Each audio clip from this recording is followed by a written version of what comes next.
Start now. Welcome, everybody. We start this conference about plant reproductive material, about the new legislation that is about to be negotiated between the three institutions, the European Parliament, the Commission, and the Council. And we have all three institutions here. It's going to be an interesting exchange with practitioners. I will first of all give the floor to Martin Häusling to greet you as as shadow rapporteur on the report of Mr. Dorfmann. Mr. Dorfmann hasn't yet appeared, but we will start the program anyway and include him as rapporteur once he has arrived. So I would give the floor first to Martin Häusling to greet this assembly. As we have translation into German and English, if you need translation, I want to speak in German. Ja, herzlichen Dank für Ihr Kommen. Auch herzlichen Dank für die wunderbare Präsentation hier vorne. Man sitzt ja immer in diesen nüchternen Sälen, aber das, was hier vorne aufgebaut ist, zeigt auch ganz klar unser Motto: Vielfalt in allen Bereichen, vom Brot angefangen über Obstsorten, Getreide, alles ist da. Und darum geht es auch, die Vielfalt bewahren. Wir sind jetzt in den Trilog gestartet für das neue Saatgutrecht. Und ich glaube nicht zur Überraschung vieler, dass wir in vielen Positionen genau dieselbe Konstellation haben wie vor 10 Jahren. Vor 10 Jahren haben wir beide nämlich auch zusammengesessen bei der letzten Saatgutverordnung, und das Parlament hat die gesamte Vorlage der Kommission zurückgeschickt, weil wir damals gesagt haben, die Vielfaltsorten, der Ökobereich, die Haltungssorten haben viel zu wenig Berücksichtigung gefunden in dem Kommissionsvorschlag. Jetzt haben wir fast eine ähnliche Konstellation. Das Parlament ist in seinem Entwurf relativ offen und will wenig Barrieren hinlegen für die Haltungssorten, für die Vielfaltsorten, für den Ökolandbau. Der Rat hat leider wieder eine Position eingenommen, zusammen mit der Kommission, die sehr restriktiv ist in vielen Bereichen, die wieder vieles sehr streng regeln will, was, glaube ich, für den Sektor der vielen Vielfaltszüchter, der vielen, die sich engagieren, alte Sorten zu halten, wirklich so viel Knüppel in den Weg legt, ich sage mal sehr, sehr deutsch, dass wir das Problem haben, dass einige vom Markt sich damit nicht durchsetzen können. Insofern hoffe ich, und Herbert Dorfmann ist auch gerade gekommen, unser Berichterstatter, dass wir gemeinsam die Position des Europäischen Parlaments verteidigen können, ganz klar an die Kommission und an den Rat das Signal senden: Wir wollen Vielfalt erhalten, wir wollen nicht die Interessen der Saatgutindustrie in den Vordergrund stellen, sondern der vielen, die sich engagieren für eine sehr vielfältige Zucht. Und das wollen wir heute darlegen. Wir haben ein sehr volles Programm, deshalb möchte ich nicht zu lange reden. Und wenn Herbert Dorfmann hier vorne hinkommt, dann kann er genau die Punkte erläutern, wo wir uns zwischen Parlament und Rat und Kommission unterscheiden. Und ich kann auch sagen, wir haben bis jetzt eine sehr gute Zusammenarbeit. Das Parlamentsteam ist sich in vielen Themen, in vielen Punkten einig, und ich denke, wir werden das schon gut hinbekommen. Vielen Dank. Thank you, Martin Häusling, and welcome, Mr. Dorfmann. I will just shortly give you an overview of what we're trying to do today. We want to listen, of course, first of all, to the rapporteur on this very important legislative proposal. We are about to enter into trialogue, so there has been already a lot of negotiation and preparation. But it is a very important moment in which we can still exchange, especially also with people who are doing work on seeds, who are doing breeding, who are doing conservation, who are engaged in many ways. So we will have a part, this first part, where we will have an explanation of the position of the Parliament by the rapporteur, and an explanation of the position, the common position, which was reached in the Council. And then we will enter in the second part, and the second part will be listening to practitioners who have done the effort to analyze what is in this proposal, what is in the different positions, and who have clearly stated different propositions from the point of practitioners. So that's the second part. And the third part will be a panel discussion between those who will be negotiating in the trilogue. And that will be very interesting because we will hear what they have understood from what practitioners have said to the proposal. And the fun part is already being prepared here in front of me, and that is the end of this meeting, and that is tasting the diversity we are discussing about. So we will be seeing all the different products that you can make from the high diversity of seeds we are discussing, and we will perhaps then have a moment of exchange which is informal. So first of all, I would now like to welcome Mr. Dorfmann, and as rapporteur, I would like to give you the floor to explain the position of the Parliament with which you will be going into the trilogue. Mr. Dorfmann, thank you for coming. Thank you very much. Good afternoon. As Martin spoke in German, and I understand we have interpretation, so I will do the same. I will speak in my mother tongue in German. So, herzlichen Dank für die Einladung zu einem Zeitpunkt. Es geht ja nicht darum, wie ich in den Trilog gehe, sondern mich in den Trilog verhalte, weil der Trilog hat ja schon begonnen vor einigen Wochen, und wir sind eigentlich jetzt mittendrin in dem technischen Detail, dem technischen Aussprachen, aber dazu werde ich nachher ein paar Worte noch sagen. Ich möchte Folgendes sagen, Martin und ich, wir sind ja eine ganze Weile schon in diesem Haus und wir haben auch schon den Schiffbruch des ersten Versuchs dieser Verordnung erlebt.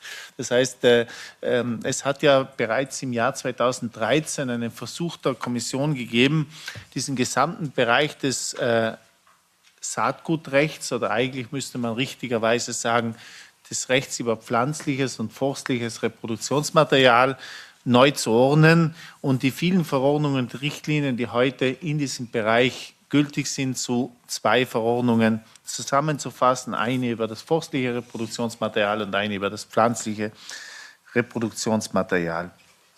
Der Vorschlag von damals ist einer der ganz wenigen Vorschläge der Kommission, die ich mich in meiner doch nicht mehr ganz so kurzen Zeit hier im Parlament erinnern kann, der an die Wand gefahren ist. Das heißt, der im Parlament gescheitert ist, und zwar genau an dem Thema, über das wir heute hier reden, das heißt über Vereinfachungen und Ausnahmen für Züchter, die sich um Biodiversität kümmern, die sich um dynamische Biodiversität kümmern und so weiter.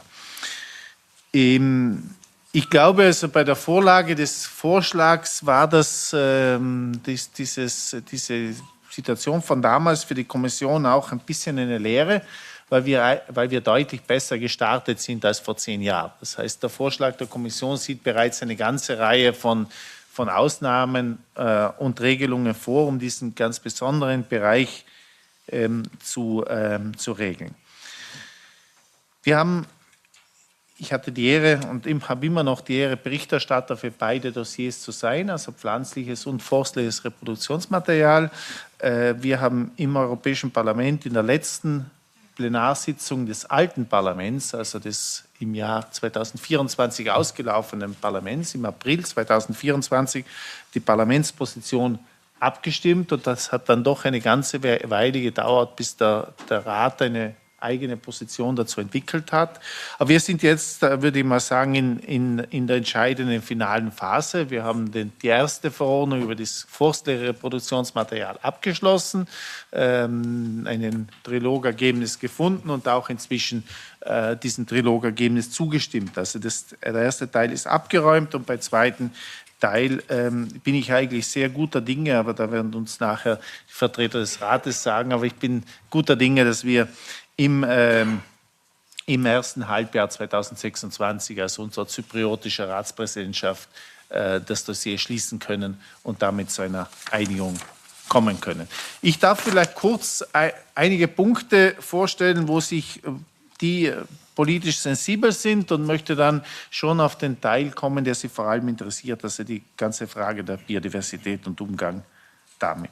Ich würde sagen, ich möchte vorher ganz kurz 2 Themen ansprechen, die uns trennen in unserer Meinung. Das ist einmal die Frage der sogenannten VCSU-Tests.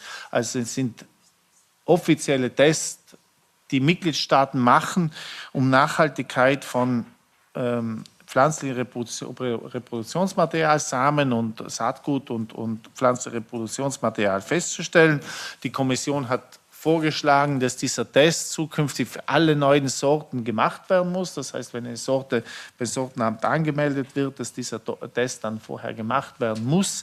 Bereits im Parlament haben wir gesagt, eigentlich nicht für alle Pflanzen, sondern nur für Ackerfrüchte, Kartoffeln, Wein und Rasensamen. Hingegen sollen diese Tests fakultativ bleiben und fakultativ sein für Fruit and Vegetables, also für Obst und Gemüse. Der Rat ist weit weniger ambitioniert und möchte die derzeitige Situation aufrechterhalten, also das Ganze de facto nur für Ackerbaufrüchte und Kartoffeln obligatorisch halten.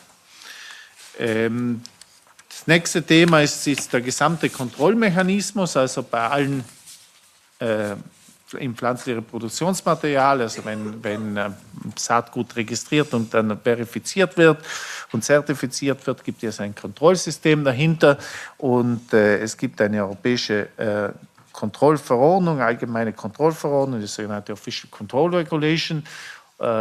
Die Kommission hat vorgeschlagen, dass diese Verordnung auch für das pflanzliche Reproduktionsmaterial gilt.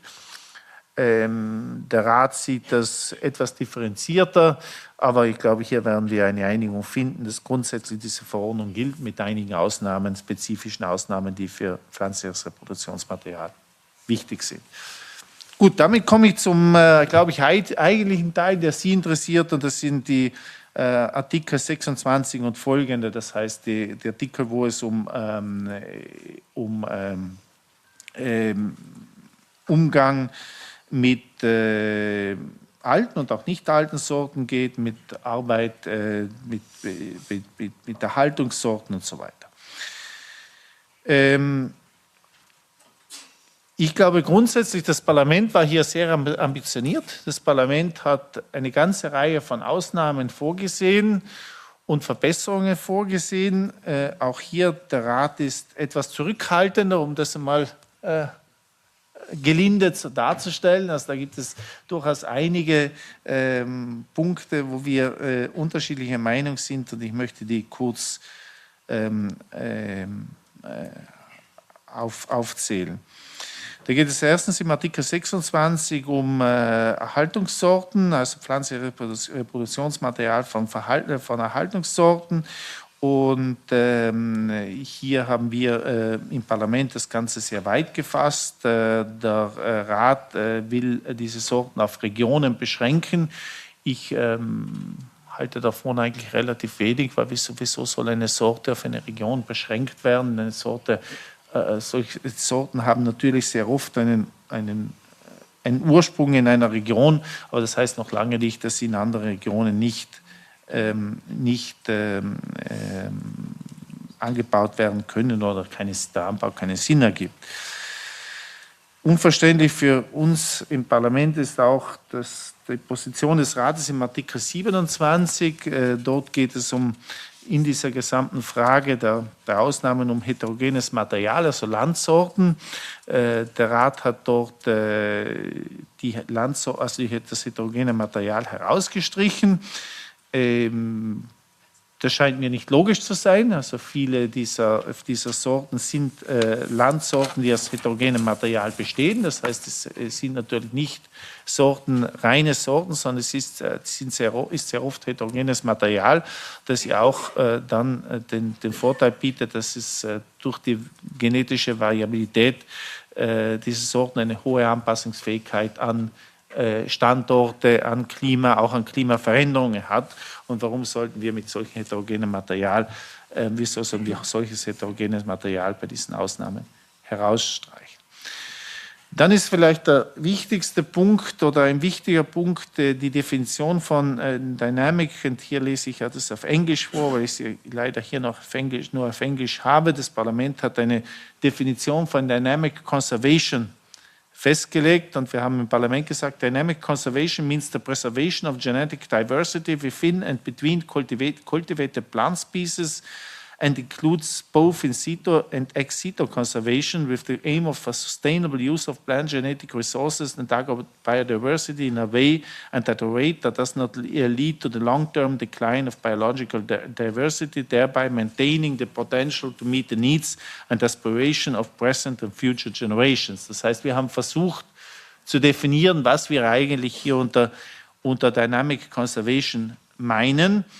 Und um diese Definition, aber das wird uns der Ratvertreter nachher sicher sagen, gibt es durchaus unterschiedliche Meinungen und unterschiedliche Auffassungen, weil das dann auch verbunden ist mit dem nächsten Teil im Artikel 29, wo wir gesagt haben, dass die Produktion und der Vertrieb von pflanzlichem Reproduktionsmaterial, das eben von solchen im Rahmen dieser Dynamic Conservation gemacht wird und von Conservation Organizations, also von Organisationen, die sich darum kümmern und Netzwerken innerhalb von festgelegten kleinen Mengen, die wir in einem Annex definiert haben, Art für Art, dass die vollkommen außerhalb des Anwendungsbereichs der Verordnung sein soll, also die nicht die Regeln der Verordnung befolgen muss, sondern out of the scope sind. Also wir wollten den Leuten, die das machen, keine zusätzliche Bürokratie aufbürden. Und wir haben dort gesagt, dieser Austausch, der kann free sein oder free of charge or not. Das heißt, er kann auch entgolten werden sozusagen. Das ist wahrscheinlich die Definition, also diese zwei Bereiche ist wahrscheinlich der schwierigste oder der Punkt, wo wir die größten Debatten mit dem Rat haben und wo wir derzeit versuchen, eine Einigung zu finden. Dazu gehört dann auch, dass in der Verordnung festgelegt ist, was Austausch bedeutet. Und die Kommission hat hier vorgeschlagen, Austausch bedeutet marketed to and between gene banks, organizations and networks. Das Parlament hat hinzugefügt, marketed to, by, between and with organizations and networks dedicated to dynamic conservation. Das heißt, wir haben es breiter gefasst. Und auch hier ist der Rat nicht ganz unserer Meinung. Die kommen dann auch damit auch zum Schluss. Ein wichtiger Punkt, den wir noch eingefügt haben, den Artikel 30, auch den kann ich vorlesen, weil er, glaube ich, für Sie, die in diesem Bereich arbeiten, vielleicht das zentrale Punkt ist. Das Parlament hat hier gesagt, der Exchange, also der Austausch von pflanzlichem Reproduktionsmaterial, betrifft das gesamte pflanzliche Reproduktionsmaterial, nicht nur Samen. Und er kann, also Farmers may exchange Plant Reproduction Materials in kind, und das Parlament also umsonst, und das Parlament hat hinzugefügt, or for monetary compensation. Das heißt, dieser Austausch kann nicht nur als Tausch sozusagen passieren, sondern auch als Verkauf, also mit einem Geld, was natürlich wichtig ist, weil der Austausch, der reine Tausch ja nicht immer sinnvoll ist. Auch hier möchte der Rat, für mich ziemlich unverständlich, diesen Austausch nur für Samen gestatten und nicht für restliches pflanzliches Reproduktionsmaterial. Und da kann man, glaube ich, durchaus darüber diskutieren, ob es Arten gibt, wo es ein großes phytosanitäres Risiko gibt, wie zum Beispiel bei Kartoffeln. Aber wieso sollen zum Beispiel Jungbäume, Jungreben und so weiter, wieso sollen sie nicht in diesen Anwendungsbereich fallen? Das wäre es dann auch mehr oder weniger noch einmal, glaube ich, zusammenfassend. Wir haben im Parlament versucht, hier eine Situation zu schaffen, dass jene Organisationen und auch Bäuerinnen und Bauern, die sich um alte Sorten, um Biodiversität, um Weiterentwicklung dieser Sorten kümmern, dass die relativ unbeschadet sozusagen von dieser Verordnung ihren Job machen können. Ich glaube, dass es übrigens auch im Sinn der Züchtung insgesamt ist, weil hier ja Genmaterial erhalten bleibt, das auch wieder verwendet werden kann an anderer Stelle als in der klassischen Züchtung. Und ist mein Job jetzt, und das werden wir in den nächsten Wochen machen, zu versuchen, hier eine möglichst gute Lösung zu finden, die uns dann zu einer Einigung mit dem Rat auch bringt. Herzlichen Dank. Wunderbar, herzlichen Dank. Thank you very much for this presentation. I think we have already entered into details of the negotiations which are going on. I think we would close with two more contributions. This first round, one will be unfortunately only by video, and I hope that is prepared. And that is by from the Socialist and Democratic Group, Christophe Clergeau. He's not able to be with us. He is Vice President of the S&D Group.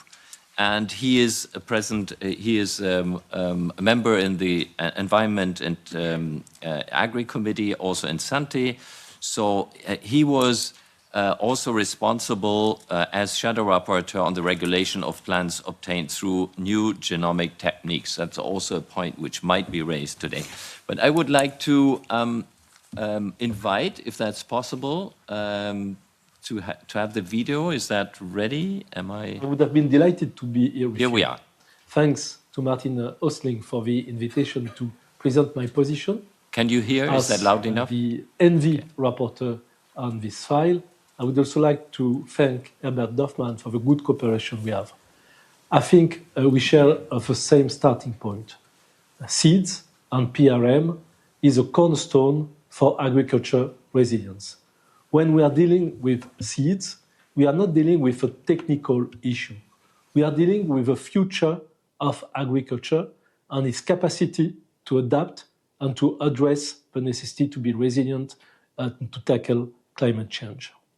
Our priority must be clear: safeguard diversity, ensure quality and transparency of seeds, and avoid concentration and privatization of genetic resources. First, we have to protect farmers' rights and seed diversity. Farmers must retain the right to use, exchange, and conserve their own seeds. Small exchanges, including those with limited compensation for costs, should not be over-regulated.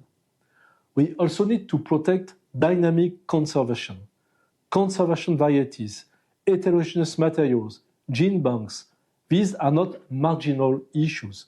They are essential reservoirs of genetic diversity, especially in the face of climate change. Diversity within fields is one of our strongest tools against climate shocks, pests, and diseases. Sustainability cannot be reduced to a checklist. The proposal introduces the concept of value for sustainable cultivation and use. But sustainability can be reduced to a single trait. A plant is sustainable in an ecosystemic approach, and we have to take into account how it is cultivated and the production system it refers to, including organic and low-input agriculture.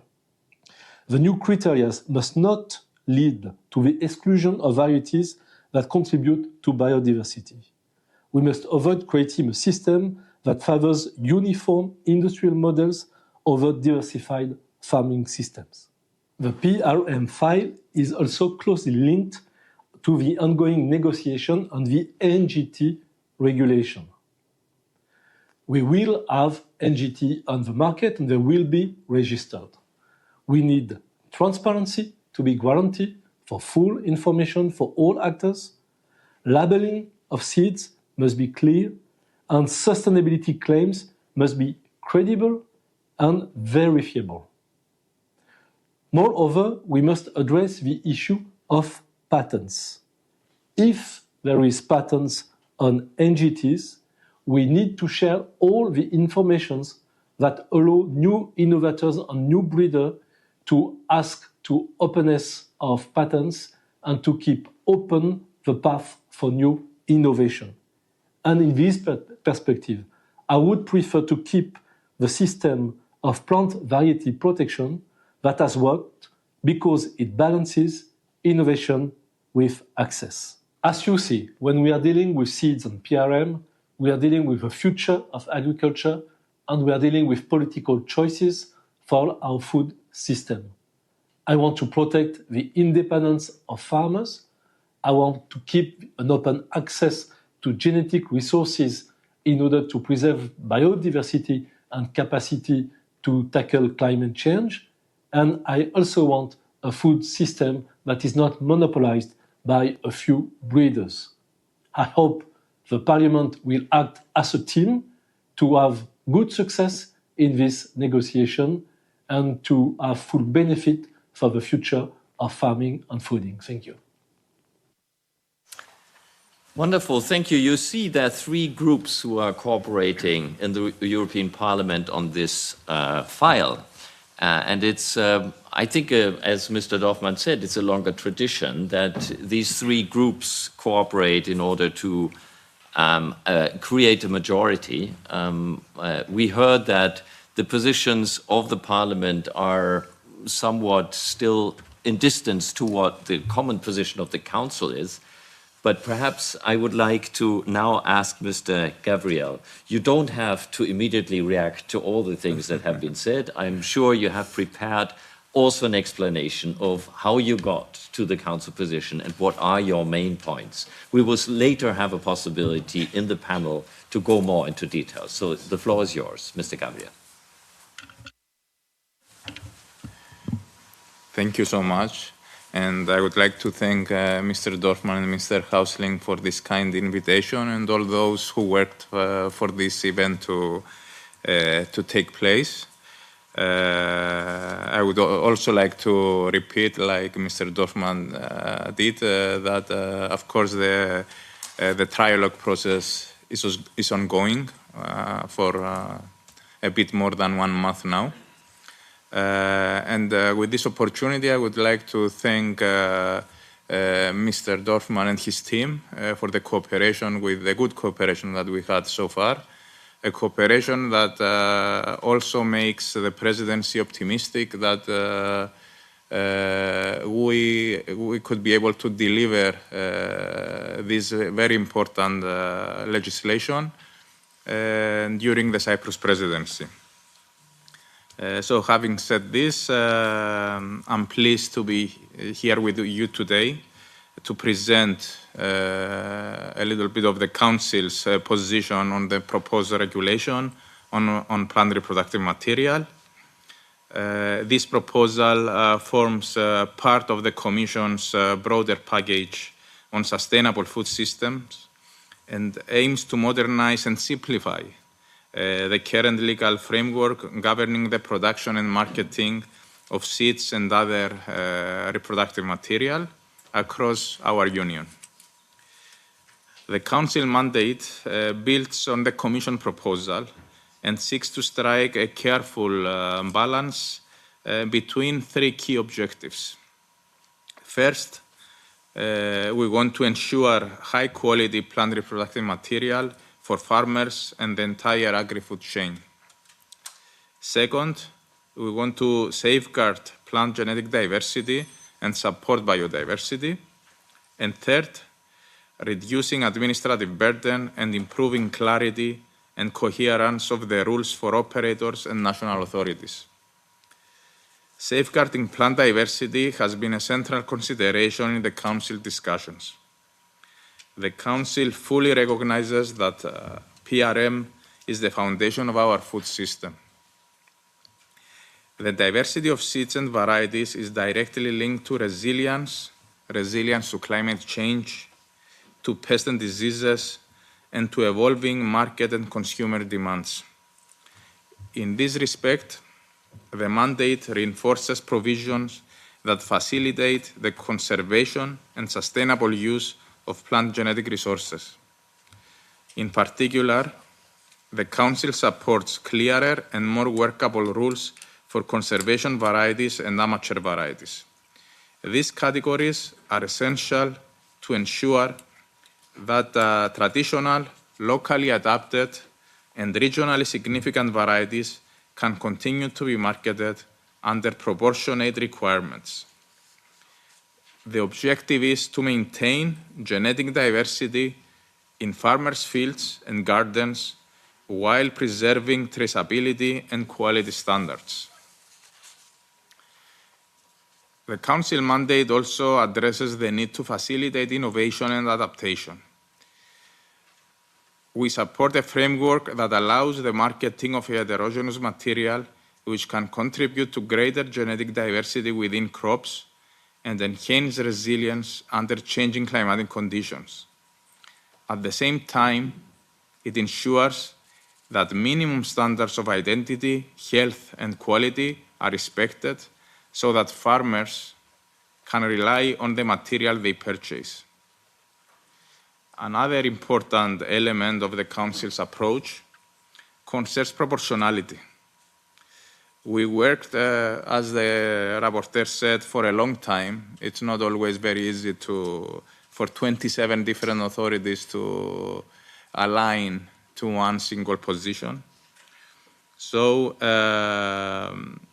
we work to ensure that requirements are risk-based and adapted to the size and type of the operator. This is particularly relevant for small operators and niche producers who often play a key role in maintaining biodiversity. Simplified procedures and clearer definitions aim to make the system more accessible without undermining the integrity of the internal market. The mandate of the Council also seeks to strengthen coherence with other Union policies, including those related to biodiversity, organic productions, plant health, and official controls. The proposal is aligned with the objectives of the European Green Deal and biodiversity strategy, recognizing that seed policy is not merely a technical matter, but strategic instrument for sustainability. At the same time, we have emphasized the importance of preserving the functioning of the internal market. Harmonized rules across the Union are essential to ensure fair competition, legal certainty, and the free movement of plant reproductive material. Divergence between national systems would risk fragmentation and create obstacles for operators, including those engaged in conservation and niche production. In our mandate, we therefore sought to clarify responsibilities between operators and competent authorities to improve transparency in variety registration procedures and to ensure that the system remains science-based and enforceable.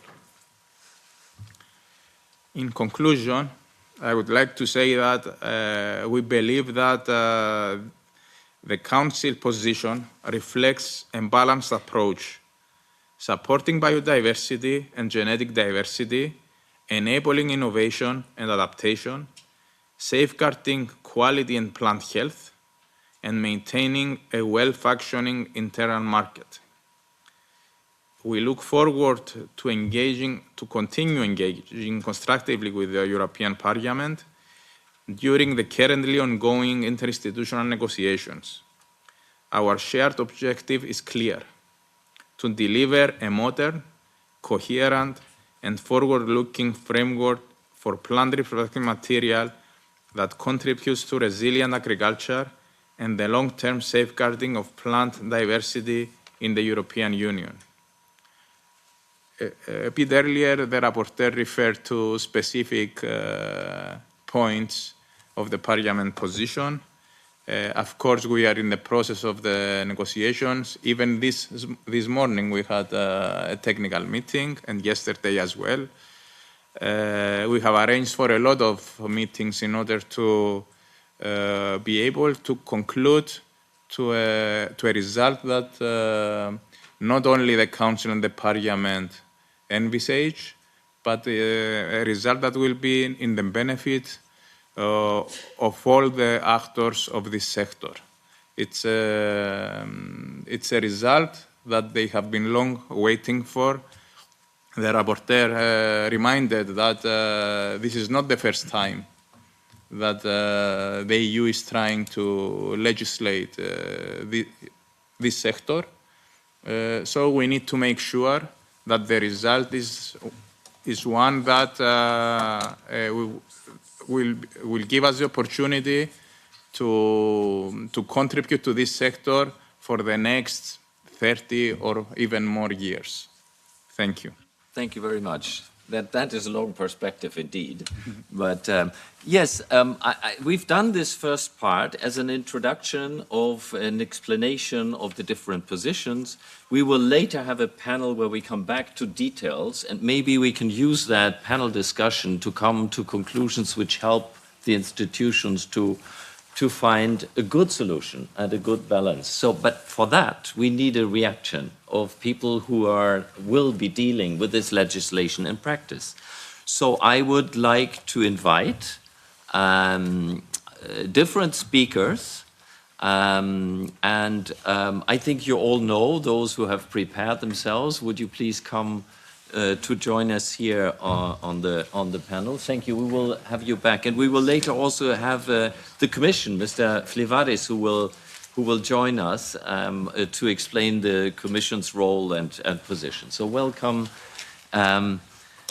practitioners, people who deal with diversity in practice, and will share with us their observations of the proposals which we have just heard about. So, on my left is Magdalena Prieler. Magdalena Prieler is working with Arche Noah, and since a long time we know each other as a very clear voice for diversity in gardeners. At the beginning, thank you very much. At the beginning, only in Austria, but now having really a very important role to play on a European level. And I see on my far right Riccardo Bocci, not politically on the far right, but on this panel. He's technical director of Rete Semi-Rurali in Italy, and also plays a role as a rather important on the European level with Let's Liberate Diversity, a broad network of activists in this field. And Edwin Nuyten on my right.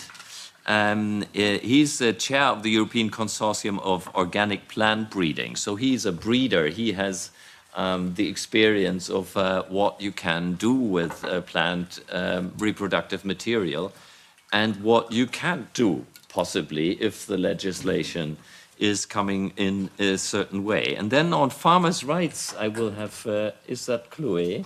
Yes, Chloe, sorry, I got confused a bit. Chloe Mathurin is of La Via Campesina, European Coordination. She's policy officer, and she follows this issue since quite some time. And last but not least, on my left is Hans-Joachim Bagnier. He's board member and managing director of an Arboretum in Olderdissen in Germany, northern Germany, and he is a specialist on tree varieties which have been conserved in great number at his place, but he's also engaged to influence policy that makes life easier for people who do this kind of life. But I will not talk much more about it. I would perhaps start inviting Magdalena to give us an introduction. And we may possibly still have a possibility. It's not going to be a panel. It's a way of expressing your concerns and your proposals so that the organization or the representatives of the institutions active in the Trilog can take that last minute into account. It's the floor, yours, the floor. Good afternoon. Today, I want to ask you a very simple question. Are we ready to let farmers and gardeners choose? Slides. The EU seed marketing legislation is decisive for our gardens, fields, and for our plates. We gathered here today under the motto, safeguarding Europe's cultivated plant diversity. But it's not only for the plants that we need to safeguard diversity. It is for you, and it's for me. It's for all of us, so that we have healthy, diversified, rich, tasty food on all of our plates. As Achenoa, we are active in the conservation, sustainable use, and breeding of cultivated plant diversity. We sell rare varieties in small amounts to gardeners and farmers in order to get it out there and to keep it from extinction. We are members of the European coordination Let's Liberate Diversity, a network active in 20 countries consisting of 170 national and regional organizations that together maintain 44,000 different varieties. As you can see, it needs the many of us to take care of our cultural heritage. But why do we do that? Here you can see our treasure, part of our treasure, the 5,500 different varieties we as Achenoa take care of in our archive. But we do not keep it because it's so beautiful. We keep it because we want to give this diversity back to the people. We want to bring it in gardens, we want to bring it in fields, we want to bring it on our plates.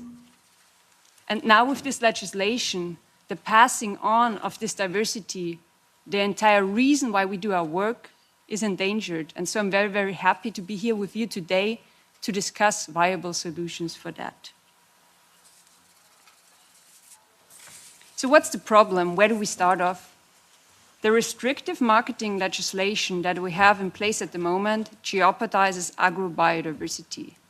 The aim of the EU directives back then was to promote the intensification of agriculture. But this meant that there's no free circulation of seeds. The market access is restricted through industrial breeding norms that favor varieties with a high degree of genetic uniformity.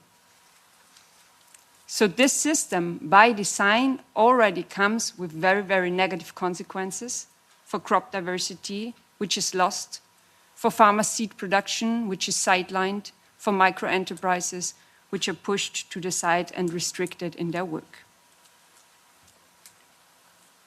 That means in order to protect farmers, we in the European Union, we have restricted them from using diversity. It's time to make a change.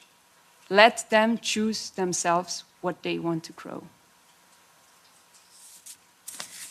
To find an answer to the question if we are ready to let farmers and gardeners choose for themselves, let's look at the latest governance developments.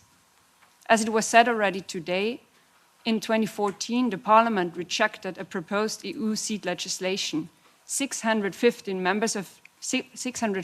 members of the European Parliament voted against it, and with it abandoned a big threat to agrobiodiversity.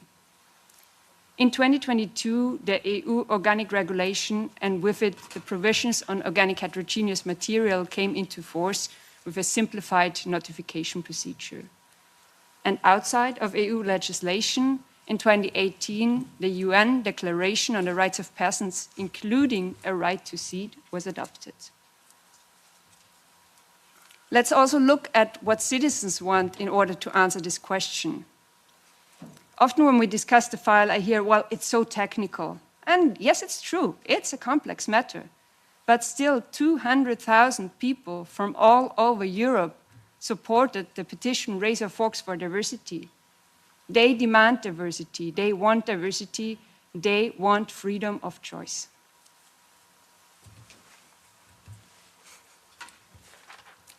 And the good news are, we can reach a win-win situation. There is no need to compromise on either or. We can let each and every farmer and gardener choose for themselves what they want to plant. So what does this mean in detail for the reform? What is needed for the dynamic conservation of cultivated plant diversity? And again, here it's an easy answer. Just let us do our work. What does this mean in detail? State gene banks cannot conserve the full genetic diversity alone. They rely on the engagement of many different actors to fulfill their state obligations under the International Treaty on Plant Genetic Resources for Food and Agriculture. So amongst those actors which are really important for the conservation of our genetic diversities, there are farmers and farmer networks, seed saver associations, private fruit tree collections, fruit nurseries, seed libraries, local seed companies, charities, schools, seed projects. So many are needed to protect our cultivated plant diversity, to keep it alive. And the work that these non-state actors are doing is especially important because it goes beyond just static preservation, what we know from the freezer. No, it is on-farm and in-garden conservation, so it allows the continuous evolvement and adaptation to changing environments. So all actors involved in the conservation work need legal certainty to be able to transfer plant genetic resources for its conservation freely, so outside the scope of this legislation, which is meant for seed marketing. The rules for seed marketing designed for the commercial PRM market must not endanger this work. This vital work is usually done by actors with very limited resources and often involves old and endangered varieties, so usual market rules are out of place here. In order for this exemption to be effective, it needs to be based on the reason why, so the conservation, and not restricted to an actor, so the gene bank.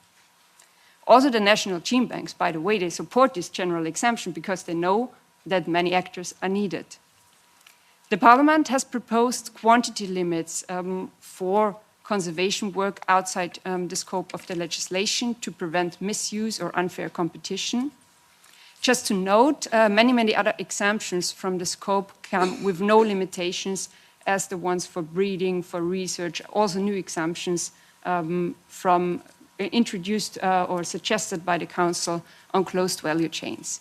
But anyways, conservation work is happening in small amounts.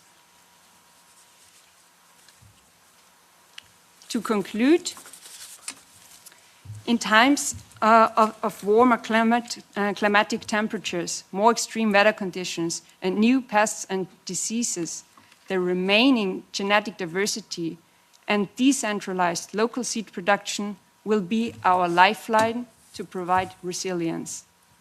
Let's take care of it. Thank you. Thank you very much, Magdalena.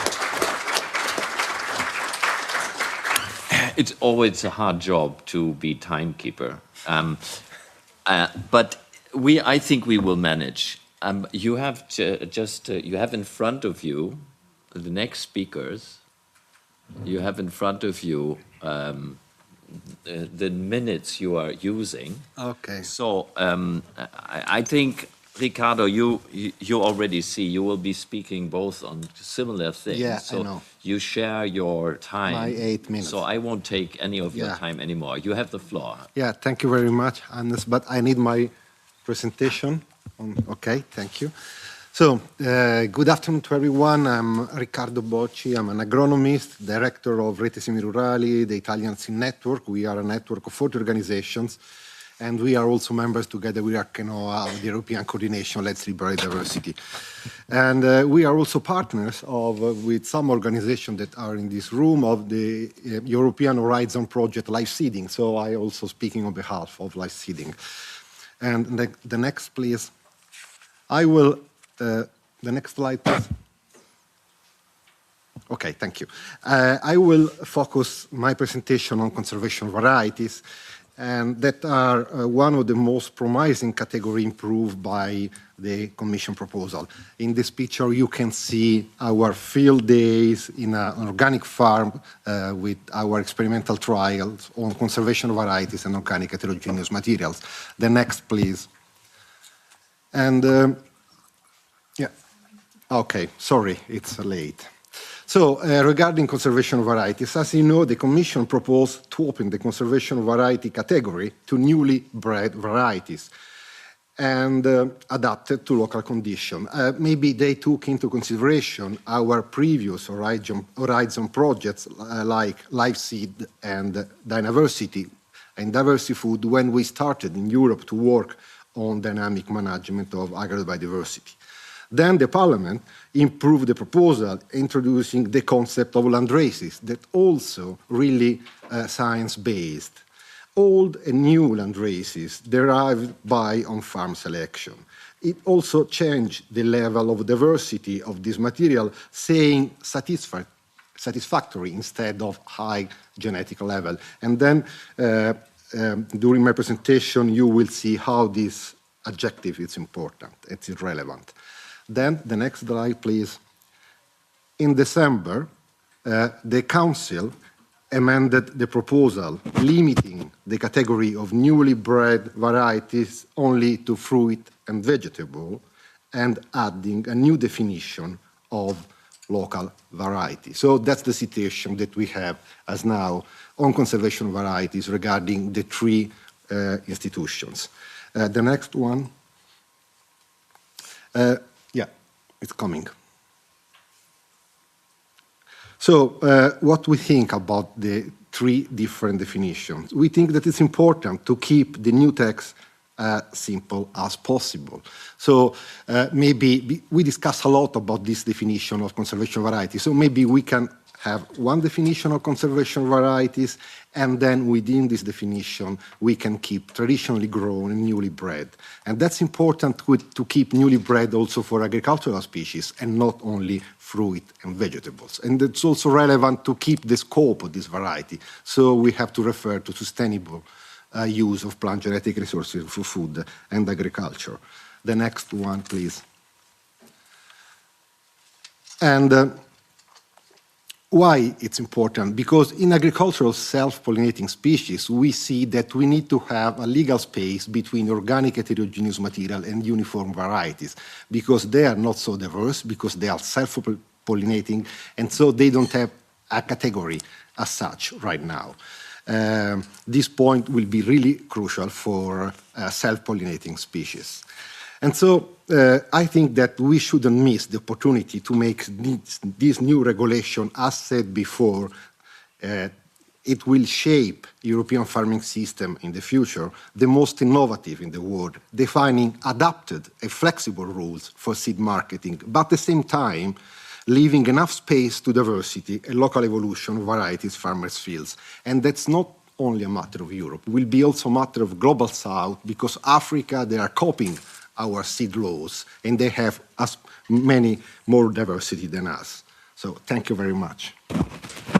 I finish with Thank you, Riccardo. Edwin, please. Yes. Yeah, so I'll quickly continue. My name is Edwin Uyten, Chair of the European Consortium of Organic Plant Breeding, and the European Consortium of Organic Plant Breeding is a network of people involved in organic plant breeding across the whole of Europe. Here you can see a long list of advantages of non-DOS varieties and organic varieties for organic farmers and breeders. So it builds upon what Riccardo already mentioned. We need more diversity, not only in crop diversity, but also in the types of varieties that we use. And the list of advantages of such varieties keeps on growing. Next slide, please. And so the new proposed PRM, it also has advantages. When it comes to organic varieties, there are adapted registration protocols for organic varieties. In the project seeding, new adapted protocols are being developed, and that in the end, hopefully, that for all crops we'll have adapted registration procedures for organic varieties which have a bit more diversity than the standard uniform varieties we know. Next slide, please. And yeah, it's clear for us, it's important that when it comes to plant genetic resources, reproductive material, that it should be sold to amateurs as well, not only for a particular set of varieties or crops, but for all species. Why is this important? Also, amateur farmers, they grow organically bred varieties, but also they can play a role in breeding. So in various catalogs with organic varieties and organic seeds, you'll find varieties bred by amateurs. So in the organic sector, professional breeding and amateur breeding, they are not separate worlds, but they meet each other. Next slide, please. And an example of where amateur breeding and professional breeding can meet is actually an example from conventional farming in the Netherlands, where already for decades farmers are involved in the development of new potato varieties. And it is estimated that about 50% of these varieties are selected by farmers. And the Netherlands is actually, when it comes to potato, one of the bigger players in Europe. So it actually is an example of how amateurs and professional farmers can work together with breeders. Next slide, please. So the next slide will show that we need a diversity when it comes to different types of varieties. Next one. And that this is the basis for organic breeding. So we need a whole scope of different types of varieties to keep as broad a basis for future breeding as possible.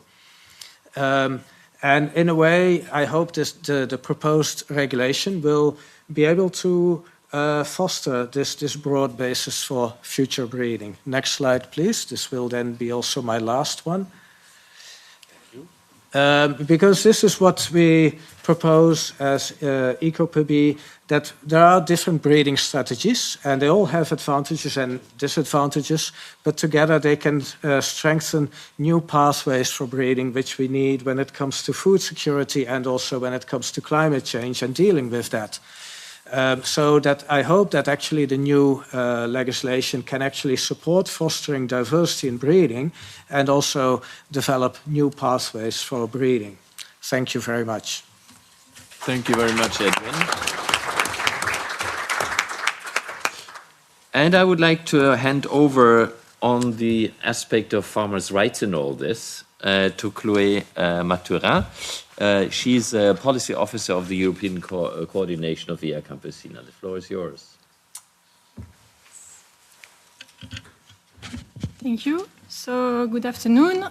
So today I'm speaking indeed on behalf of ECVC, which is a European organization representing small-scale farmers and agriculture workers.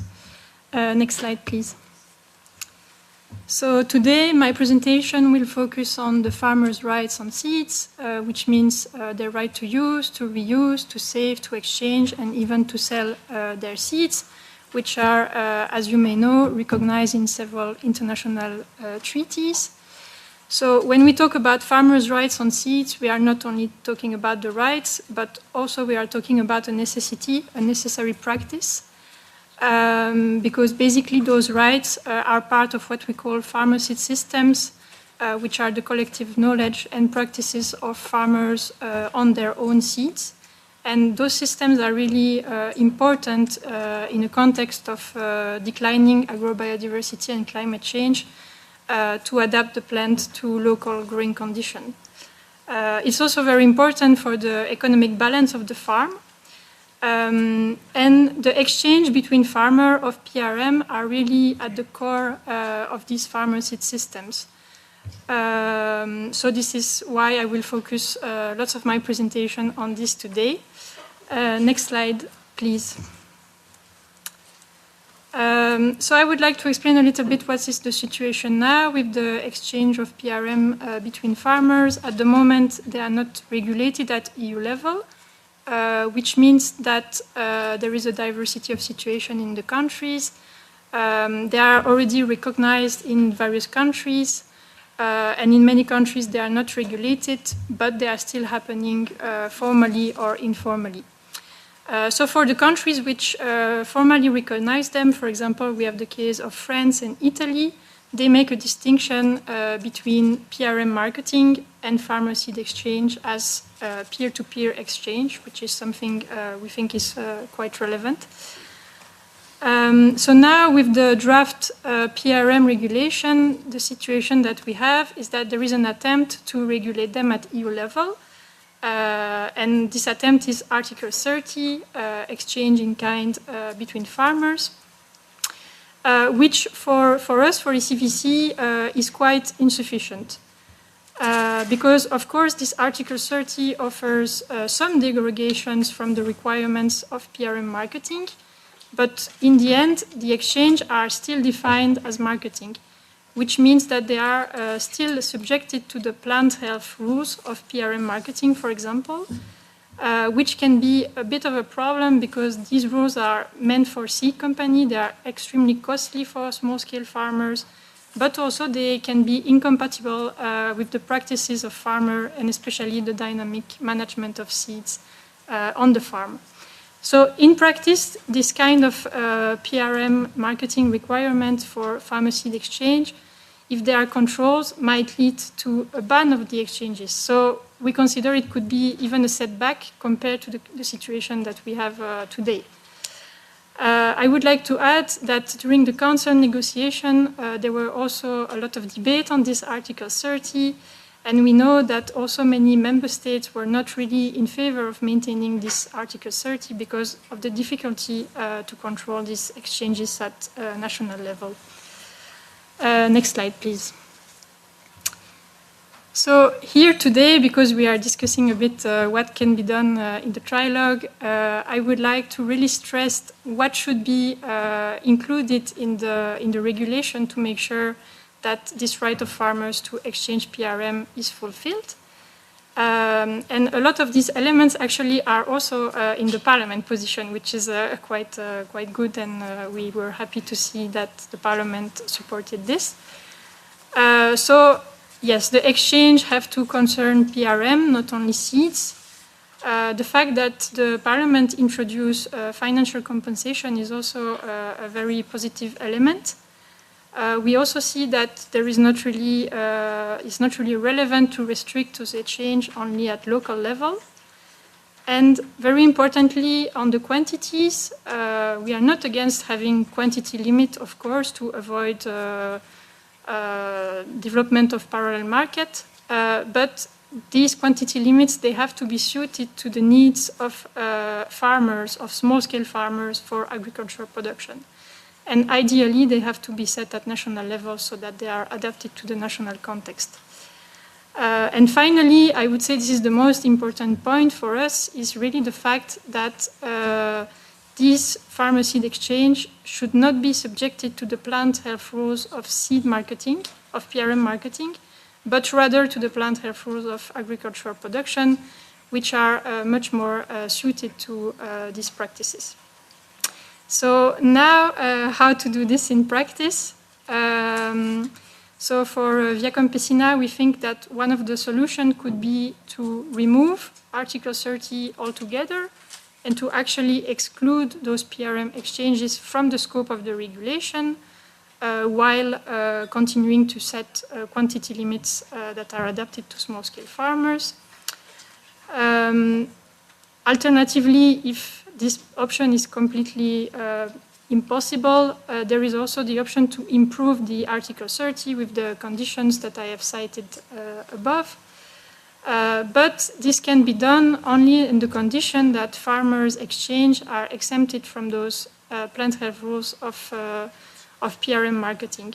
So I really want to stress that we are not against having plant health rules, but we have to make sure that they are compatible with the farmer seed exchange, otherwise it will just be a ban. Next slide, please. So I just want to echo also a little bit another concern of the farmers on this file, and I want to echo a little bit what Christophe Clergeau said earlier on the link with the NGT proposal. So we know that if the NGT proposal, we will end up with patented NGT in the market in the EU. So it's a very big demand of farmers that we have transparency on the breeding methods and on the IPR, on the property rights, intellectual property rights, both on the label and also in the catalog. And just maybe a small point of attention on the fact that indeed there shouldn't be also NGT and patents in the new diverse category, because this is quite incompatible, let's say, with their objective. Next slide, please. So, yes, I'm already coming to a conclusion and on time, as I see. So the fact is that the current text, according to us, doesn't really implement the right of farmers to exchange their seeds. So there are really necessary modifications that are needed at this stage, so that farmers can continue to exchange as they do now, informally or formally in many countries. And otherwise, this might be a setback for farmers and agrobiodiversity, and this is something I hope we can avoid. So thanks a lot for your attention.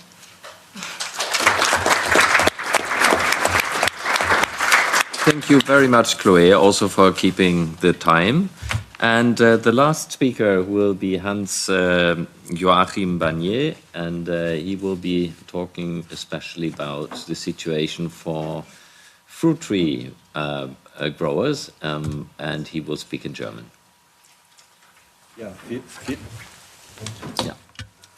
vielen Dank, dass ich hier einmal die Situation schildern kann als Vertreter eines Betriebes, der sich speziell mit der Vielfalt von Obstsorten in diesem Fall befasst. Ich möchte unsere Sorgen und Probleme dazu schildern und vielleicht ein bisschen die Situation beschreiben, in der wir uns in der Praxis befinden. Next slide. In Deutschland haben wir eine sehr breite Szene an Menschen, die sich für die Erhaltung von Kulturpflanzenvielfalt engagieren und die Saatgut auf Märkten oder über den Online-Versand an interessierte Privatleute, manchmal auch an kleine Betriebe, abgeben. Viele von denen sind reine Hobbyakteure, manche sind halbprofessionelle Akteure, manche sind Vereine, lokale Vereine, aber es gibt eben auch kleine Betriebe, also Nano-Enterprises, die sich spezialisiert haben auf die Vielfalt von Sorten und von Arten. Genauso ist es beim Obst, was ja bisher eine eigene gesetzliche Regelung hatte. Beim Obst haben wir auch in Deutschland eine Vielzahl von Leuten, die sich mit der Erhaltung insbesondere traditioneller Obstsorten einsetzen. Auch da sind viele Hobbyakteure, manche eben auch halb professionell oder Vereine, und es gibt aber auch einige Betriebe, die das sich zum Schwerpunkt gesetzt haben. Und wir haben im Obstbereich bisher in Deutschland eigentlich sehr liberale Regelungen gehabt. Next slide. Wichtig ist auch, vieles von dem, was wir erhalten, ist nicht in Genbanken. Das haben ja die Vorredner auch schon gesagt. Wir haben viele Sorten, sowohl im Obstbereich als auch im Gemüsebereich, die nicht in Genbanken vertreten sind. Ja, ich will das mal am Beispiel meines Betriebes deutlich machen. Wir sind so das, was man bei uns einen Nischenbetrieb nennt. Wir sind spezialisiert auf traditionelle Sorten. Wir verkaufen das ganze Jahr über traditionelle Sorten. Ein paar habe ich hier unten ausgestellt. Und sagen wir mal, von unserer Sorte gibt es nicht viele Betriebe. Aber wir versuchen das und unser Hauptgeschäft ist eigentlich die Vermarktung von Obst, Säften und ähnlichen Produkten. Aber unser Kernstück ist eine Obstsortensammlung. Die existiert inzwischen 30 Jahre, seit 1995. Dort haben wir eine Pflanzung mit 400 Apfelsorten, 150 Birnensorten und dann noch 100 Sorten von Steinobst, Kirschen, Pflaumen, Aprikosen. Auch hier ist es wieder so, viele Sorten sind nicht in den Genbanken vertreten. Und ja, warum machen wir das überhaupt? Warum befassen wir uns mit alten Sorten? Wir könnten ja auch einfach unsere Marktsorten anbauen, das wäre einfacher.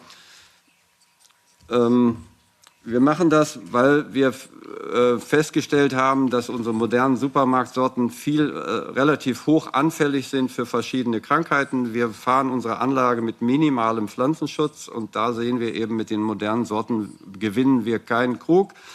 Wir sehen gleichzeitig, dass wir viele alte Sorten haben, die das so mitmachen, wie wir das machen, mit geringem Pflanzenschutz und die dennoch frei von Schorf, Mehltau oder anderen Krankheiten sind.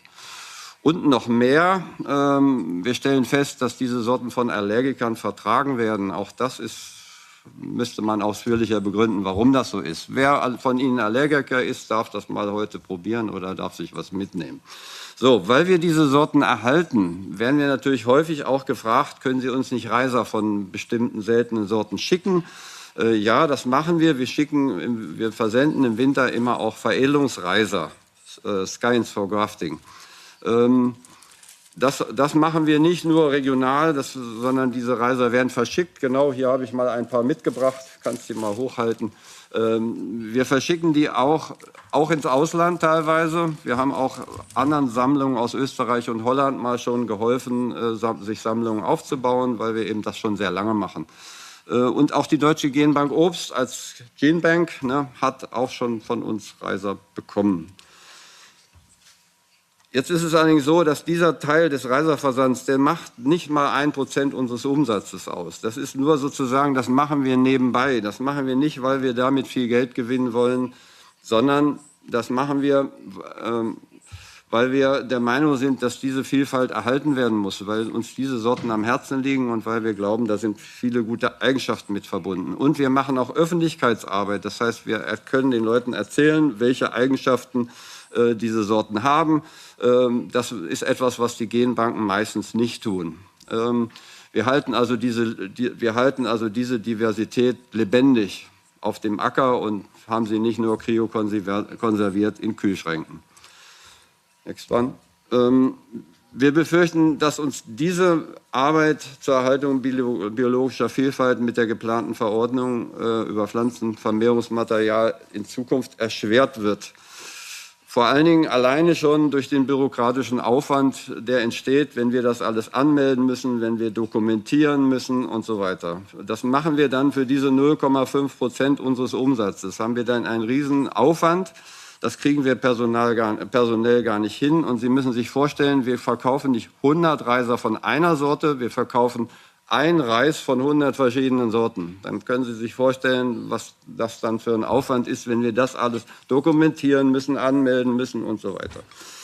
Ja, also das macht uns Sorgen. Uns macht auch noch Sorgen, natürlich ist es womöglich mit Gebühren verbunden. Uns macht auch noch Sorgen, was soll die regionale Begrenzung, dass es zukünftig nur noch Erhaltungssorten gibt, die nur noch lokal verkauft werden dürfen. Das halten wir für vollkommen unsinnig, weil das ist noch nie so gewesen. Obstsorten sind schon immer über die ganze Welt verschickt worden. Die Reiser sind verschickt worden. Und dann hat man geschaut, was gedeiht denn bei uns gut. Also wir haben, es können österreichische Sorten auch in Norddeutschland gedeihen und umgekehrt. Also was ist diese Begrenzung? Die halten wir für schlicht fachlich unsinnig. Wir hatten bisher ja auch bei Obst die Regelung der Amateursorten, wo wir kleine Mengen immer überregional handeln konnten. Jetzt sollen die Amateursorten abgeschafft werden. Also alles, was damit zu tun hat, das macht uns große Sorge und wir halten es fachlich für unsinnig.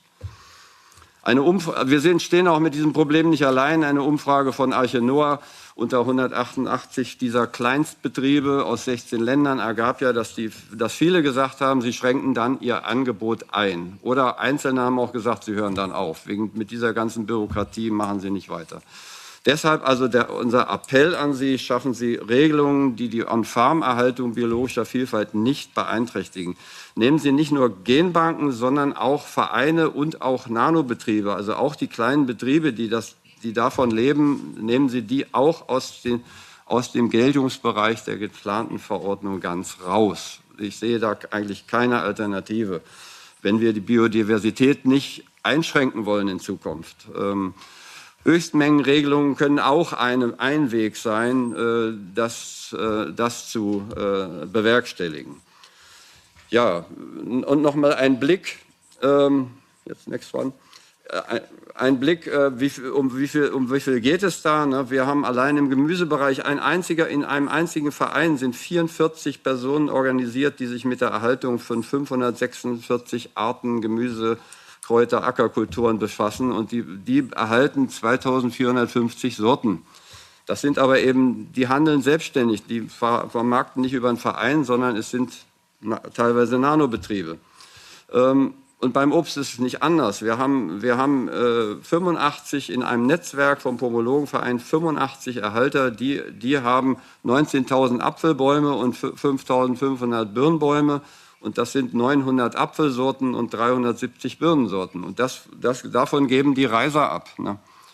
So, also das heißt, das ist eine große Vielfalt, die wir Gott sei Dank noch haben und wo wir aber befürchten, dass das verloren geht. Wir erhalten ein Weltkulturerbe, um das es geht. Und das ist mir wichtig, und das für bestimmte Normen eines europaweiten Vertriebs jetzt fallen zu lassen, das halte ich auch für gefährlich für die Biodiversität. Ja, wir bitten Sie, die Vielfalt in jeder Form zu unterstützen und nicht durch bürokratische Hürden zu erschweren. So, vielen Dank.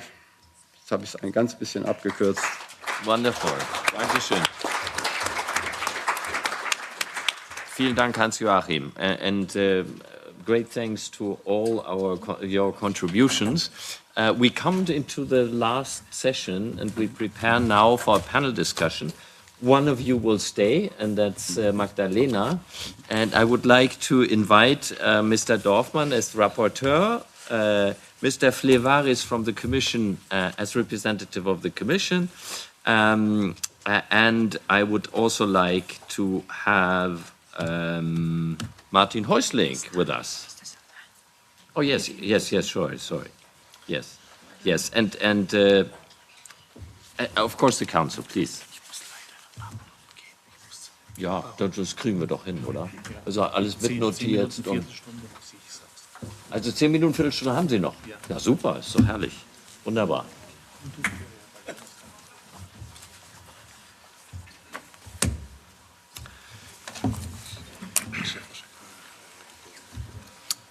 In the ideal world, we would now be able to take the points that were made by the practitioners one by one and come to the conclusions you would draw from it. But that's, of course, difficult. I think there have been made a few very important points on different articles. I don't know whether you have been able to note that, but perhaps we start with this famous Article 30. There were proposals to completely slash it. There were proposals to modify it. Mr. Dorfmann was quite happy to say, well, we found a good solution in the Parliament's position. And I would like to have, first of all, as the origin of the proposals have come from the Commission, to have a first comment on this Article 30. If you could make that, just as a first reaction to what you've heard, what do you think, as a point of view of the Commission, about this article? Is that something substantial? Is that something which is rather not so important for you? What would be your first reaction on that article? Thank you. What I say applies to all derogations. Okay. You can see that in the Commission proposals we put in a series of articles starting from 26 to 30 very specific, we name very specific derogations for very specific activities. So this means that we were very conscious when drafting the proposal that these activities need to be described and their relationship with the larger system needs to be defined. So we think in our proposal we have the right balance because we identify that the rules cannot be the same for all these activities. There needs to be some proportionality. So, of course, it is an option to say, no, all these things should be totally out of the regulation, or there should be broader derogations, or Council says there should be more limited or more stricter framework for those derogations. I think the most important what is very important is today the three institutions have all agreed that we have to discuss these derogations. There are both the mandates of the Council and the Parliament. And what is now our job in the trilogues is to find the right balance and make them work to serve the practitioners. Thank you. Yes, that's the role of the Commission in the trilogue, to help to find a good conclusion. That was a very diplomatic first reaction. Thank you very much. Mr. Dorfmann, what would you think? Is this an important point? You seem to be quite happy with the proposal the Parliament has made. Do you think you could convince the Council to move a bit on that one? What would be your strategy in the trilogue? Well, I'm happy with my own proposal. That is quite normal, I would say, no? Well, but No, you've heard you have support or not support. No, first the of all, proposals have been made, yeah. Yeah. First of all, thanks to the presentations, and I need to say, in the long work we had at the end of the last legislative term here in the European Parliament, and where the Parliament tried to define to have a position, there was a good cooperation with the shadow rapporteurs, and Martin is one of them. And there was also a good and fruitful cooperation with your sector, so also with Renault and others. And we tried to find a reasonable solution, keeping in mind that we should never forget, because I think and maybe you will not like it if I say, but clearly 99.99% of the seeds and plant reproduction material are in another world. And this other world needs clear certification, it needs clear rules. And we wanted to clearly identify this world, which we are, let's say, speaking about today, which I consider important, interesting, and which at least my political group, and I think also others, because there was a broad majority in the European Parliament for this position, wanted not only to preserve, but to foster. So nobody wants to forbid anything here. That is not the aim of the Parliament. And we are rather grateful if actors, as we saw the last one, and congratulations, I know something about apples because I'm coming from myself from a region where we produce more or less 10% of the European apples, so I know what it is. And I personally think that we had a long debate about the Article 30. We have a Parliament's position now, and now we are in a stage of the work where we need to close the book. So we cannot restart from zero. We have a Parliament position, we have a Council position, and we need to find an agreement. And from my side, I will do everything in order to have a solution which is close as possible to the Parliament's position. So this, I'm very sorry, but I need to leave. I have another round table, and I had to be there already for half an hour. So sorry for that, but I really need to jump into another meeting now. Thank you very much, Mr. Dorfmann. So, but you will have, I saw you really heard everybody with their proposals, and I think in some cases you really have a backup for the Parliament's position by practitioners. On other points, you might perhaps see the need for flexibility, but we cannot go into details now. I remember Trilog, so I know it's a tough job. So I wish you all the best. Thank you. I might... Thank you very much. Yes, I might come back to Article 30 and give the Council the floor as a possibility to value what you've heard so far and to see where you could perhaps move in the trilogue. Thank you once more. Trying not to get into the negotiation aspects of this point, but indeed it's a very important point. And I share Mr. Dorfmann's opinion that it's also very important for the Council to find a solution on this point. And we heard a little earlier the very interesting presentation on this point. And I would say that it was mentioned that it's difficult for the member states to control. I would take it a little bit further and say that it's almost impossible to control something that they don't know that it's happening.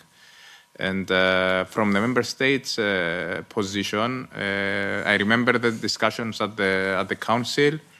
Many member states would like the removal of Article 30. We kept it, acknowledging the importance for small farmers to be able to exchange seeds, a practice that they currently do. So we wanted to protect that. From the Council perspective, the issue here is plant health. Apart from not being able to control the practice, it's plant health. We see in many cases where there is a movement of plant material with some significant pests and diseases that can move from an area to another. We all know that these pests and diseases, they don't have borders. So it's really important to be able to control. And even if we conclude to a decision here on this article that maybe derogates from the implementation of PRM rules, there are still the plant health rules, and those need to be applied. You cannot move, for example, any material without plant passport. So basically, these were the thoughts of the Council, but I would like to repeat that having in mind the importance of this practice of farmers so that we can keep it for the future, we kept it in the text, and we are ready to negotiate regarding this issue. At the same time, that's why I'm trying to say that for the Council, it was a long way to find this final position. It wasn't with a cold heart that we took this decision. And I repeat that the issue here is the ability to control whatever we put in a regulation. We need to be able to control it, and plant health is a real issue that will not go away. Thank you. Thank you very much. Yes, that's that's part of other legislation. I think that the difficulty, let's say the tension between, on the one hand, people saying, don't make it too complicated. Let us do our work. Don't put us into boxes which don't fit to the work which we want to do, and that is protect, develop diversity in the food system itself. And the wish of the institutions to control to a maximum, be it plant health, be it market access, be it, exchange and so on. So I would like to have a word from Magdalena on how far do you think you got, or we got, the message across of the main things? From the reaction you've heard from this panel so far, do you think your main message is understood, or would you like to add something, be it on one article or be it on your main message again, which was say, let us do our work, don't interfere too much, diminish, and that was Hans-Joachim also saying, reduce bureaucracy. I mean, we are in a phase where simplification and reduction of bureaucracy was the key word, the buzzword even, with relation to the Green Deal, with relation to so many regulations. It's here, we are back in a regulation which seems to be quite strict on some points. What would be your comment at this point? My comment would be again, I would be again asking for freedom of choice. Let farmers, let gardeners choose what they want. And maybe I can give you like a small experiment, all of you on your way home. Maybe you could ask in the next days like 3 or 5 people who know nothing of the plant or of the PRM regulation. And you could ask them, do they think that it should be allowed for farmers to pass on, to sell their seeds that they have cultivated? And I would be very curious to hear if any of the people who know nothing of this legislation would say, no, I think farmers should not be allowed to do that. Same if you asked people, if small seed producers, if we should have so much control, so much regulation that we push them out of the market, that they cannot survive, 13% will give up if the regulation comes like it is now. If you ask people out there, no one will understand that. I know we are in our policy discussions, but people out there will not understand that. They will ask for freedom of choice for farmers, for gardeners. They will ask for diversity. They will ask for rules that work for the people on the ground. And I think that's what we need, rules that work for practitioners. We have lost a lot of the genetic diversity. So what we need now is rules that support it rather than hinder it. We need a freedom of space to work. And as I said, we can reach a win-win next to each other. Of course, there's the industrial seed market, and it should be there. And farmers who want to buy seeds from an industrial offer, they will do that. But let's not belittle farmers. They can choose for themselves what kind of material they want. If they want material from a seed organization to try it out in field trials, to do on-farm breeding with it, then let them go for it. If they want to work with conservation varieties, newly bred conservation varieties, which are more adaptable, which work for their regions, then let them do that. Big seed companies are not breeding for local solutions. They are breeding for big markets. So for these local solutions, we need to let the players work. We need to let diversity be there. I think it would be very, very wrong to forbid any of that. We need to make space for it. Thank you. Thank you, Magdalena. I was impressed, many times we heard that there are so many people, a great diversity of people who are really concerned about the diversity in farming and gardens. Nano and entrepreneurs, small farms and so on. They work together with professional breeders. We heard it from Edwin, we heard it from the breeders. So it doesn't seem that there is a contradiction between those who are professional and do things right and those who are unprofessional and do things wrong. So the risk is not, that my impression, between the professionals and the non-professionals. I think the message was let them cooperate, let them work together in order to not only preserve but develop the diversity. That was an important aspect too. Martin, you wanted to come in with the perspective of a shadow rapporteur. Ja, ich mache es wieder auf Deutsch. Also ich finde, wo hier der Konflikt ist, ist ja relativ klar geworden. Barnier hat es ja ganz toll gesagt, wir haben es hier mit ganz vielen Ehrenamtlichen zu tun, die nicht professionell züchten, die zum Erhalt alter Sorten beitragen. Und ich finde es sehr beeindruckend, was man da an Sorten zusammenträgt, zum Beispiel im Apfel- oder im Birnenanbau, die uns ja heute fehlen. Ich wollte ja gerne was zum Dorfmann sagen. Das Problem von Südtirol ist ja, 10% der Äpfel kommen aus Südtirol, aber nur insgesamt von 3 Sorten, ja, die miteinander gekreuzt sind. Wir brauchen diese Vielfalt.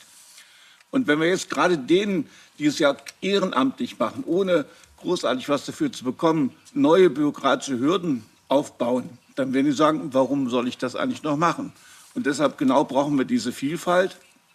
Und was dann gesagt wird, ja, wir haben es ja in Genbanken und das ist ja auch gut.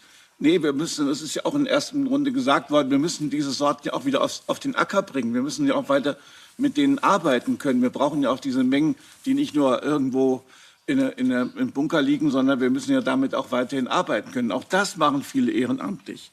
Und wir hatten, Hannes weiß es noch, wir hatten ja bei der Organic Regulation haben wir ja lange auch dafür gekämpft, dass wir heterogenes Material zulassen, weil gerade der Biosektor ist ja auf Vielfalt angewiesen. Und ich weiß, wie lange die Kommission dagegen gesträubt hat. Um Gottes Willen, heterogenes Material, da ist ja keine Kontrolle. Also die Angst sozusagen, dass man etwas aus der Kontrolle verliert, ist angesichts der Prioritäten, die wir jetzt setzen müssen, überzogen. Das sage ich hier auch sehr deutlich. Die Kommission muss zwar viel wissen, aber nicht alles. Wir müssen auch ganz klar sagen, lass den Sektor mal machen. Das ist eben auch sehr deutlich gemacht. Lass ihn mal machen. Und die Angst sozusagen, dass jetzt neue Pest übers Land kommt, weil bestimmte Sorten eingebracht werden, die tatsächlich Risiken mit sich bringen, die ist verschwindend gering. Wo die Landwirtschaft mit zu kämpfen hat, sind halt durch den Klimawandel, dass immer mehr Insekten sozusagen ein Problem darstellen. Aber ich habe noch nicht gehört oder nicht viel gehört, dass tatsächlich durch alte Sorten Probleme entstehen. Die Probleme entstehen mit den neuen Sorten. Und ich finde, das müssen wir hier auch verteidigen. Das Recht der Bauern ist ein uraltes Recht, zu tauschen, ihre Sorten weiterzuentwickeln. Das darf niemals ausgehebelt werden. Das ist ein traditionelles Recht der europäischen Bauern und das sollten wir nicht aufgeben. Wir sehen, was anderswo passiert in den USA, wenn wir diese Rechte aufgeben. Und mein Kollege Clerchot hat das sehr deutlich gesagt. Wir erleben ja gerade mit der neuen NGT-Regulation, da geht es um Patente, da geht es sozusagen um Monopole und das wollen wir verhindern. Und deshalb sind wir, glaube ich, im Parlament sehr eindrücklich auf dem Weg, unsere Position zu verteidigen. Ich hoffe, der Rat ist am Ende auch flexibel. Aber zu sagen, wir müssen alles unter Kontrolle haben und machen neue bürokratische Auflagen, ist kontraproduktiv für den ganzen Sektor. Wir haben jetzt im Moment ein Omnibusverfahren. Weiß nicht, was Omnibus ist? Nein. Das sind die Verfahren, wo entbürokratisiert werden soll. Ein Verfahren nach dem anderen. Und hier tun wir genau das Gegenteil. Und deshalb sind wir gut beraten, wenn wir jetzt auch in dieser Verordnung Maßstäbe setzen für Vielfalt, für das Recht der Züchter, für das Recht der Bauern und für diejenigen, die ihr Engagement ehrenamtlich in dem Bereich weiterführen wollen. Thank you, Martin. To be fair, I think it will be difficult now for the Commission and for the Council to react on this proposal. Or would you like? Yeah, yes, please. Yes, please. Of course, I mean, I heard big, I would say also, I would use the word accusations. First of all, Arkenoa says that 13% of the small businesses will go out if the regulation comes into force. Mr. Häusling said that the Commission was so totally against the heterogeneous material. I mean, it's not so extreme. I mean, you were there, I was not there, but I have studied the history. There are records of everything. So first of all, for the record at least, also the current legislation includes a number of derogations. We have today rules for conservation varieties. We have rules for amateur users. A big improvement, and I know your personal contribution, was the organic heterogeneous material, but the Commission and the Member States worked hard because behind the notion of heterogeneous material was the experiment on population varieties. Commission and the Member States worked 7 years and invested a lot in that experiment. And it's not fair to say that we were against this idea. So we have done the underlying work, the competent authorities, the examination offices invested years of work in that preparation to allow for the text of heterogeneous material to come into force. And it would have been part of the old regulation, but the old regulation did not succeed, so it was put in the organic regulation, just for setting the record. Now, Arkenoa made a study that according to, if the text is adopted as it is, 13% of microenterprises will go out. We have discussed this also one-to-one. We have discussed with all the stakeholders. I invite to read the proposal more calmly. For example, what is required for Article 29 is just to notify the activity, nothing else. So I don't know why we are against transparency. We are, as I said, we are trying to give a clear place in the framework to show where everybody belongs with the proposal. One could say,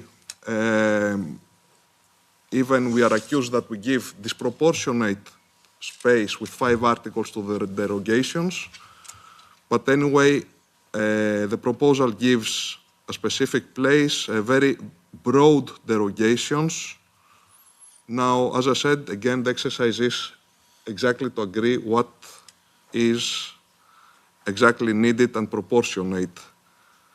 What we are concerned in this exercise is, of course, to facilitate and help these activities further thrive, because they exist also under the current directives. And if you compare what is written in the proposal and what is written in the current directives, we have made great openings. We're not putting more stricter rules in comparison to what we have under the directives. We have made very big openings in the proposal.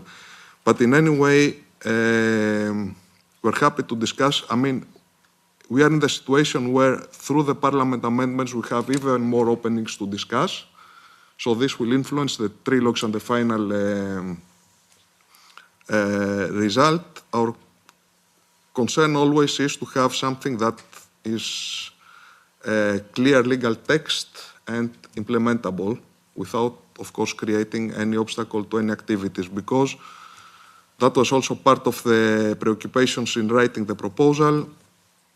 Everybody, all systems, all activities have their place in the legislation, so all actors will have access to what they need. Thank you. Thank you very much. I suppose we could go more into details, but that was a fair reply. Derogations, of course, are, going out of a scope which is already existing, right? And I think also Martin would concede that the Commission has made great progress in this direction, which now is coming into discussion in the trilogue. I think we don't have the time to go further into details, but I would like to give the floor to Magdalena once again, and also to the Council, to Mr. Gabriel, to give a concluding work, because we also want to have this fabulous banquet that was proposed to share, and we can have further informal discussions, of course, between us at that moment. Would you like to give the word first to Mr. Gabriel? Yes, please.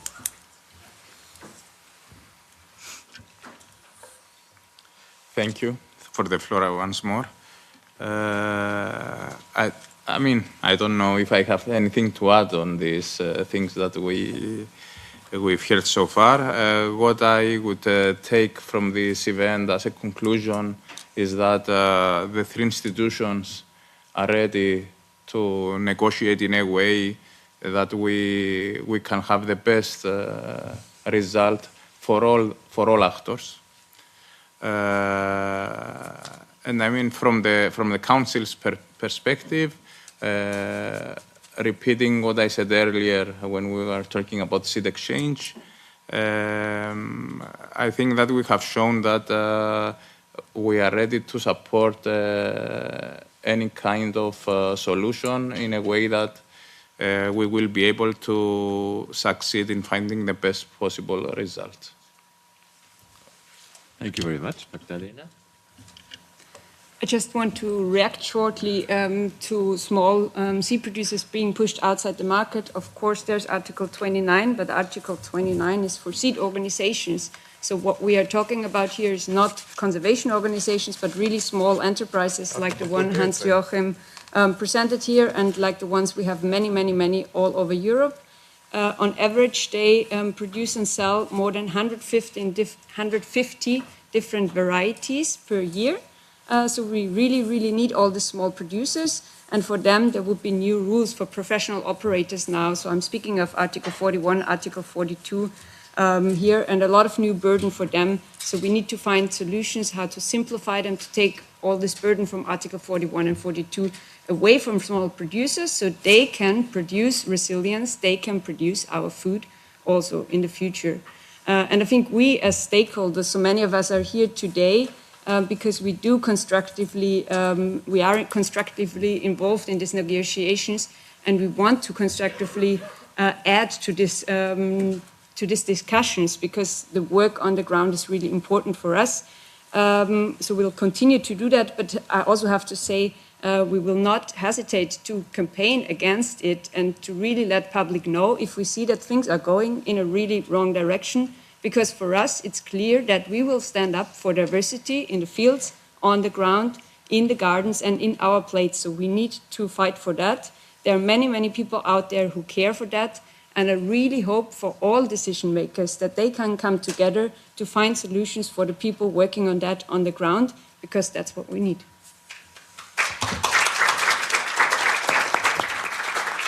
I think I cannot, I don't want to conclude any further. I think it was a good moment to exchange on legislative work being done between the three institutions, and which is going on the next months. It seems there's optimism between the three institutions that they come to good conclusions, even during the Cyprus presidency. I remember when I was involved in the organic file, it was 6 presidencies that needed to come to a conclusion. So that was 3 years of negotiations. And I also remember that the technical discussions at the beginning were quite important, because you set also the frame in which you want to move or don't want to move. Now you have still some input from this meeting where you could reconsider the articles that have been mentioned, but especially I think the spirit of collaboration, because I think this has really changed. My first experience was in 1989, when I met a Commission representative responding on the first resolution that the European Parliament ever did on the loss of genetic diversity. And at that moment, the Parliament said, we need to include farmers into the question of how to best conserve and best develop seeds. And at that time, and I'm just saying talking of the past, the reaction of the person from the Commission was, farmers have no clue. They need scientists. And this is where breeding happens. So I think since then to now, it's a different world. There is a lot of understanding. There's a lot of collaboration. There's a lot of exchange. And what we need, of course, is on the side of those engaged, be it, on farms, be it in breeding, or being, involved in educational work, which is included. That's not paid on the market. I said that several people said that, sensitizing people for the diversity, sensitizing people to see the connection between the way farming is done, gardening is done, and the challenges on the other side that are growing with climate change and loss of biodiversity. That is important.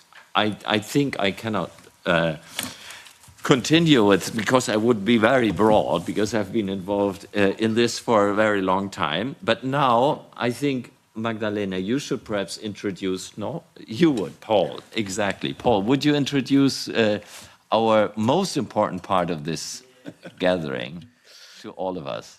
All right, I'm going to speak like this, so also the people online will hear us. Thank you all for coming. We have heard, I think, a lot of very passionate people from all the institutions and people on the fields.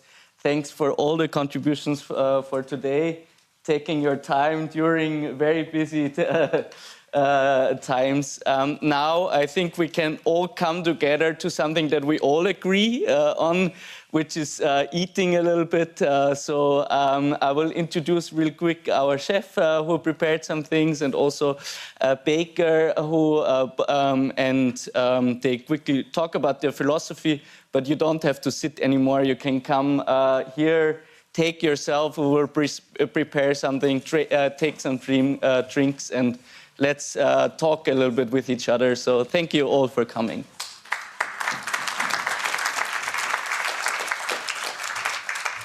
And thank you, Hannes, for the moderation. Huh? Yeah. Please take your plates that are on the chairs, and also your drinks, and come grab everything you want. There's also seats. You can take it with you if you have a garden or need some seats.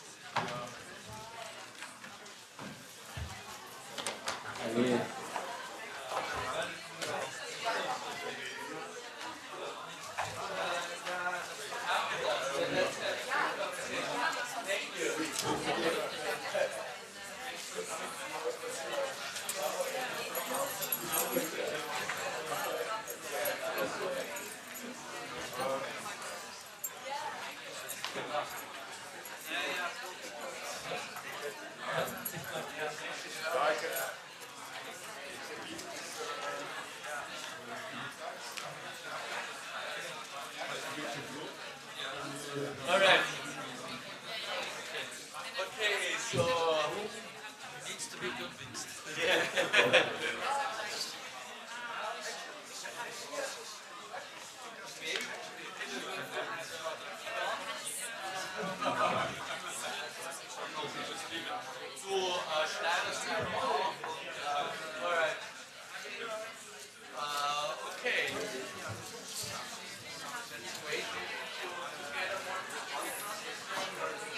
Or we just use, let's just use the micro. We don't differ. Ja, können wir auch einfach so. Okay. Alright. Alright, come to us. Come. Alright. So this is this is our baker, right? Ja, ich hab's ja schon gedacht. Das muss auch hier